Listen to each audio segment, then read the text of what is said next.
સુરતમાં હીરા ઉદ્યોગમાં ચાલી રહેલી મંદીની સીધી અસર રત્ન કલાકારોના પરિવાર પર પડી રહી છે। ત્યારે આવા સમયમાં રત્ન કલાકારોને સહાયરૂપ બનવા માટે ડાયમંડ વર્કર યુનિયન અને રત્ન કલાકાર વેલફેર ટ્રસ્ટ દ્વારા એક સરાહનીય પહેલ કરવામાં આવી છે। આ અભિયાન અંતર્ગત આર્થિક રીતે પછાત રત્ન કલાકારોના બાળકોને મોટી સંખ્યામાં નોટબુકનું વિતરણ કરવામાં આવ્યું। સુરતમાં ડાયમંડ વર્કર યુનિયન અને રત્ન કલાકાર વેલફેર ટ્રસ્ટના સંયુક્ત ઉપક્રમે રત્ન કલાકારોના પરિવારોને શિક્ષણ ક્ષેત્રે સહાયરૂપ થવા માટે વિશેષ આયોજન કરવામાં આવ્યું હતું। ટ્રસ્ટ દ્વારા આર્થિક રીતે નબળા રત્ન કલાકારોના બાળકોને નોટબુક વિતરણ કરવામાં આવ્યું હતું। આ અભિયાન હેઠળ અંદાજે 10,000 બાળકો માટે 1 લાખ નોટબુકનું વિતરણ કરવામાં આવ્યું હતું। હીરા ઉદ્યોગમાં મંદીના સમયમાં પરિવાર પર વધતા આર્થિક ભારને ધ્યાનમાં રાખીને આ પહેલ હાથ ધરવામાં આવી હતી। આ કાર્યક્રમને સફળ બનાવવા માટે હીરા ઉદ્યોગ સાથે જોડાયેલા અગ્રણી દાતાઓ અને સમાજ સેવીઓનો સહયોગ મળ્યો હતો।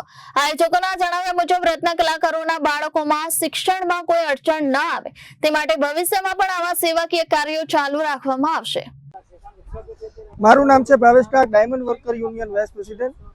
હાલની અંદર હીરામાં મંદીના માહોલની વચ્ચે જે રત્ન કલાકારોના બાળકો નોટબુકથી વંચિત ન રહી જાય એ હેતુથી આજે 2 દિવસથી અંદર 1 લાખ બુકોનું વિતરણ કરવામાં આવશે અને 10,000 બાળકો આનો લાભ લેશે। રત્ન કલાકારોના બાળકો મોંઘવારી વચ્ચે અને મંદીના માહોલની વચ્ચે બુકથી વંચિત ન રહી જાય એ હેતુથી આ કાર્યક્રમને સફળ બનાવવા ઇન્ડિયન ડાયમંડ ઇન્સ્ટિટ્યૂટના ચેરમેન શ્રી દિનેશભાઈ નાવડિયા અને હીરા ઉદ્યોગની અગ્રીમ સંસ્થાઓનો આર્થિક સહયોગ અમને સારો મળી રહ્યો છે।